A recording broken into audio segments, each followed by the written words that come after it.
भाई सकाळ सकाळ आपण तयार झालोय आणि काल रात्री पण आपण इथंच मुक्काम केला होता, जिथं जायच्या वेळेस आपल्याला लिफ्ट भेटली होती. आणि दादाचं गॅरेज आहे, त्यांच्याच रूममध्ये आपण थांबलो होतो.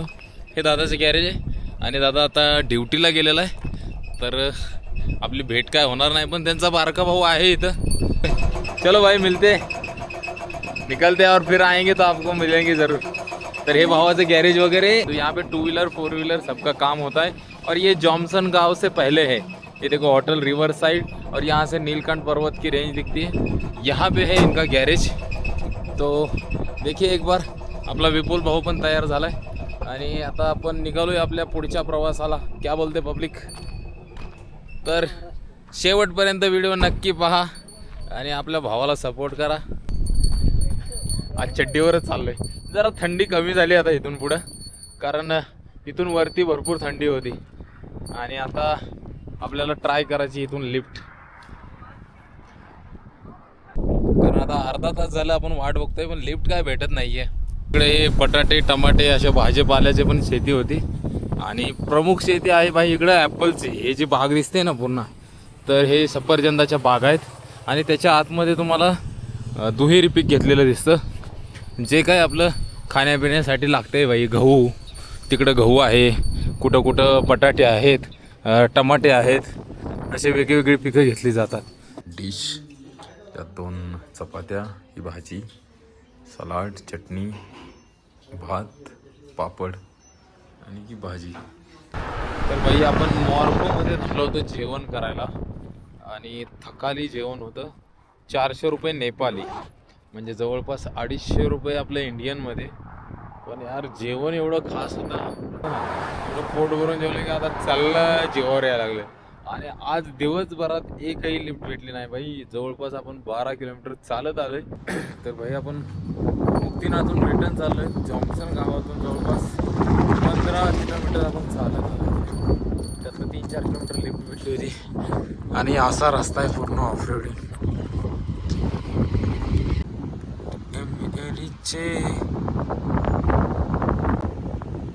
आता आपण पोहोचलोय टुकुचे. हे गावाचं नाव आहे भाई, टुकुचे.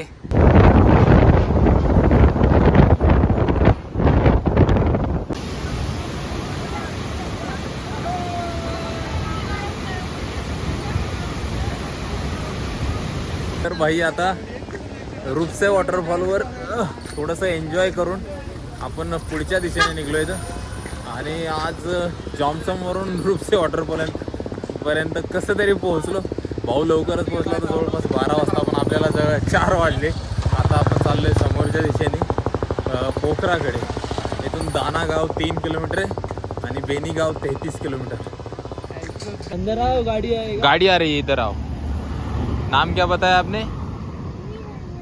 हाँ, Niranjana. Wow, bye bye. Ice cream निकाला है, पेंटिंग आइसक्रीम. ये क्या है? आइसक्रीम पसंद है ना उनको? मस्त वाओ.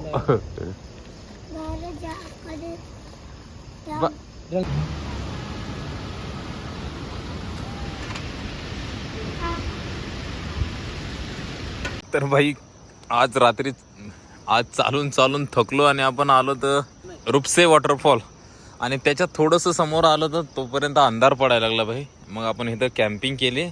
असं एक लोकेशन भेटलं आपल्याला. हा हायवे जातोय आणि इथून बेनीगाव काहीतरी 33 किलोमीटर आहे. तर म्हटलं आपण इथंच थांबायला पाहिजे. तर आपण इथं टेंट लावला आहे आणि या बाजूचा नजारा बघा कसा आहे. वाव, पूर्ण डोंगरामध्ये टेंट लावलेला आहे आणि तिथे एक घर आहे भाई. तिथं वरती एक घर आहे एवढ्या दूर. म्हटलं ठीक आहे, चालतंय. असं लोकेशन भेटलंय, लावून टाकू टेंट आज. आणि थोडं पाऊस चालू आहे थोडा, त्याच्यामुळे हे बघा वरून पाणी. आग लगाय पेड़ पे. भाई इथं आपण टेंट लावला होता आणि रात्री भयानक पाऊस चालू होता, त्यामुळे ओलं झाला होता. म्हणलं आता ऊन येऊ देऊया, म्हणजे उन्हाने वाळून जाईल थोडासा. नंतर आपण सामान गोळा करू आणि निघून जाऊ पुढच्या प्रवासाला. तर हे लोकेशन बघा कसं आहे भाई. आणि हे जे डोंगर दिसतंय ना समोरचा, या डोंगराच्या पलीकडेच आहे अन्नपूर्णा डोंगर.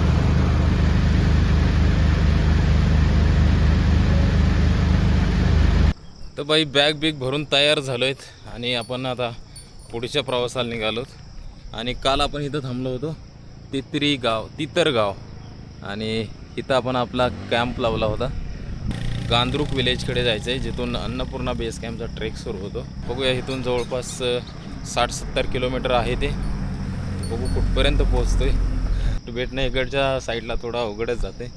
आणि काल दिवसभरात फक्त 40 किलोमीटर आपला अंतर कट झालं. पण ही गाडी पूर्ण वर चढवली बहिणी आणि थोडक्यातून वाचले. हे बघा, टायर पूर्ण वाकडा तिकडा झाला आहे आणि पूर्ण वर चढली गाडी आणि थोड्याहून वाचली. इथं जर हा दगड नसता तर डायरेक्ट गाडी दरीत गेली असती बाई.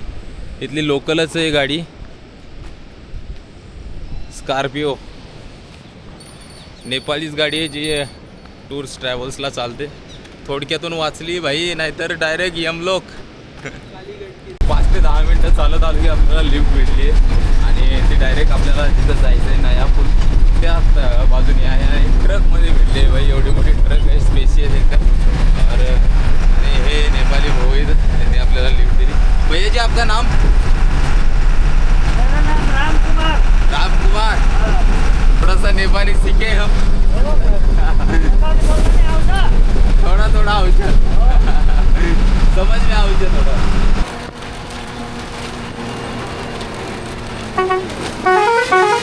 तर भाई आपल्याला वाटलं होतं आता नवापूलपर्यंत लिफ्ट भेटली, पण भावाला इथं थांबायचं होतं. तर ही ट्रक होती, आपल्याला इथपर्यंत लिफ्ट भेटली. आता इथून पुढं निघावं लागेल चालत, कारण भावाला इथंच गाडी लोड करून परत रिटर्न जायचे. एका गाडीत न उतरलो आणि लगेच दुसऱ्या गाडीत लिफ्ट भेटली आपल्याला. भाई जी आपका नाम? श्याम. श्याम भाई. तो कहाँ तक जाएंगे आप?